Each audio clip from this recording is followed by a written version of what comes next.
E quando tudo parece perfeito por fora, será que o coração continua no lugar certo? Porque nem sempre o sucesso visível reflete uma vida alinhada com Deus. Às vezes, é justamente no auge que começam os maiores desvios. Nos capítulos 10, 11 e 12 do primeiro livro dos Reis, vamos ver o ponto mais alto do reinado de Salomão. E logo em seguida, uma queda silenciosa que muda completamente o rumo de toda a nação. E antes de começarmos, já deixa o seu like, porque isso ajuda muito o canal a alcançar mais pessoas com a palavra de Deus. Se essa mensagem fizer sentido para você, compartilha com alguém que precisa ouvir isso hoje. E se ainda não é inscrito, se inscreve no canal e ativa o sininho para continuar acompanhando a série Leitura Bíblica em um ano. Olá, queridos, a paz do Senhor. No capítulo 10, vemos o auge. A fama de Salomão se espalha por todas as nações. E então, a rainha de Sabá vem visitá-lo. Ela chega com perguntas difíceis, desafios, querendo provar se aquela sabedoria era real. E Salomão responde tudo. Nada fica oculto. Ela fica impressionada, não apenas com as respostas, mas com tudo ao redor. A organização do reino, a riqueza, os servos, o templo. E então, ela declara algo marcante. Nem a metade me contaram. Ela reconhece que a sabedoria e a prosperidade de Salomão vinham de Deus.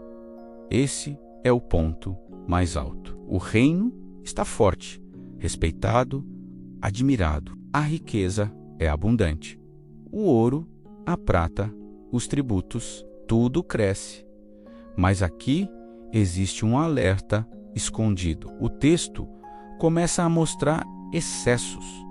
Acúmulo de riquezas, cavalos, alianças, coisas que lá atrás Deus já havia orientado que os reis deveriam evitar. E isso nos leva ao capítulo 11.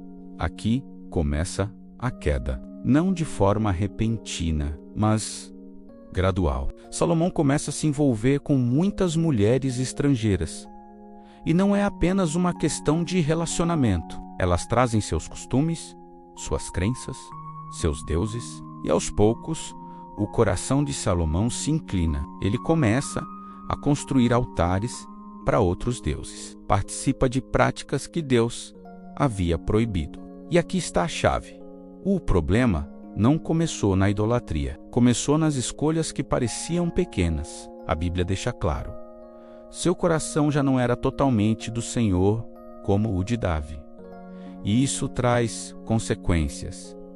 Deus se ira e declara que o reino seria dividido. Mas por causa de Davi, isso não aconteceria durante a vida de Salomão, e sim na geração seguinte. Mesmo assim, Deus levanta adversários contra ele. O ambiente começa a mudar. A paz já não é a mesma. O capítulo termina com a morte de Salomão. E então, no capítulo 12, vemos o cumprimento daquilo que Deus havia dito. Roboão, filho de Salomão, assume o trono e logo enfrenta um teste decisivo. O povo pede alívio. Durante o reinado de Salomão, houve muita carga de trabalho, muitos tributos. Agora, eles querem um governo mais leve. Roboão busca conselho, primeiro com os anciãos, que dizem: se você servir o povo, eles serão seus servos para sempre. Mas depois, ele ouve os jovens que cresceram com ele. E o conselho deles é o oposto. Seja mais duro, mostre força. E Roboão decide seguir esse segundo conselho. Ele responde ao povo com dureza, e isso quebra tudo. As tribos do norte se revoltam. Jeroboão, que já havia sido levantado por Deus, assume como líder delas. E o reino se divide. De um lado, Judá com Roboão. Do outro, Israel com Jeroboão. Uma nação que estava unida, agora está dividida. E tudo começa com decisões mal tomadas.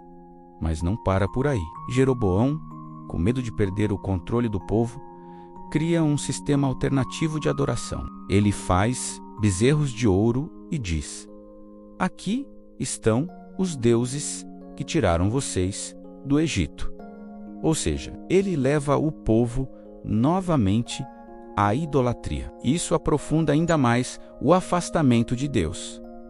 Ao longo desses capítulos, vemos um contraste muito forte, o auge da sabedoria e o início da queda, a bênção, e as consequências da desobediência, a unidade e a divisão causada por decisões erradas. E a grande lição é clara: não é como você começa, é como você permanece. Salomão começou com sabedoria, mas não guardou o coração. Roboão teve a oportunidade de unir, mas escolheu o orgulho.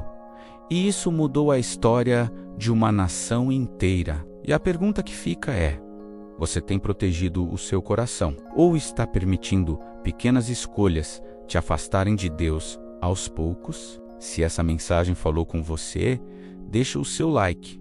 Isso ajuda muito o canal a alcançar mais pessoas. Compartilhe esse vídeo com alguém que precisa refletir sobre decisões e direção. E se ainda não é inscrito, se inscreve no canal e ativa o sininho para não perder os próximos episódios da série Leitura Bíblica em um ano. Que Deus abençoe sua vida.